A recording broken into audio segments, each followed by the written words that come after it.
T20 world cup ముగిసిన తర్వాత జింబాబ్వేతో 5 T20 మ్యాచ్లు జరగనున్నాయి. ఆ మ్యాచ్లు జూలై 6 నుంచి 14 వరకు జరగనున్నాయి. ఈ టీ20 మ్యాచ్లకు శుభ్మన్ గిల్ కెప్టెన్గా వ్యవహరించనున్నాడు. ఐపీఎల్లో గుజరాత్ టైటాన్స్ కెప్టెన్గా వహించిన శుభ్మన్ గిల్ గుజరాత్ టైటాన్స్కు మంచి విజయాలు అందించలేకపోయాడు. ఐపీఎల్లో రాజస్థాన్ రాయల్స్ సెమీస్కు తీసుకువెళ్లిన సంజు శాంసన్ తప్పించి శుభ్మన్ గిల్కు కెప్టెన్సీ బాధ్యతలు అప్పగించారు. ఈ టీ20లకు కొత్త వారిని తీసుకున్నారు. వారు మొదటిసారి ఇండియా జెర్సీని ధరించనున్నారు. వారు నితీష్ రెడ్డి, అభిషేక్ శర్మ, తుషార దేశ్పాండే, రియాన్ పరాగ్లో చోటు కల్పించారు.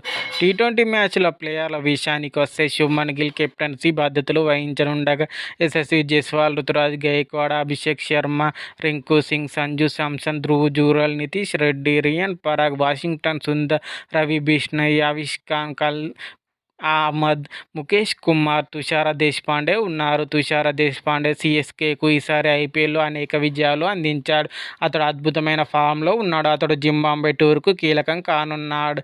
కానీ టీమిండియాకు మంచి ప్రదర్శన కనబరిచిన తిలక్ వర్మ, సాయి సుదర్శన్కు నిరాశే ఎదురైంది. వారిని ఈసారి ఈ టీ20లకు తీసుకోలేదు. ఈ టూర్కు సీనియర్ ప్లేయర్ పూర్తిగా విశ్రాంతి కల్పించారు. వారు విరామం లేకుండా ఇండియా టీంకు మ్యాచ్లు ఆడడమే ఇందుకు కారణం. Please subscribe my channel. మరిన్ని అప్డేట్స్ కోసం నా ఛానల్ సబ్స్క్రైబ్ చేసుకోండి.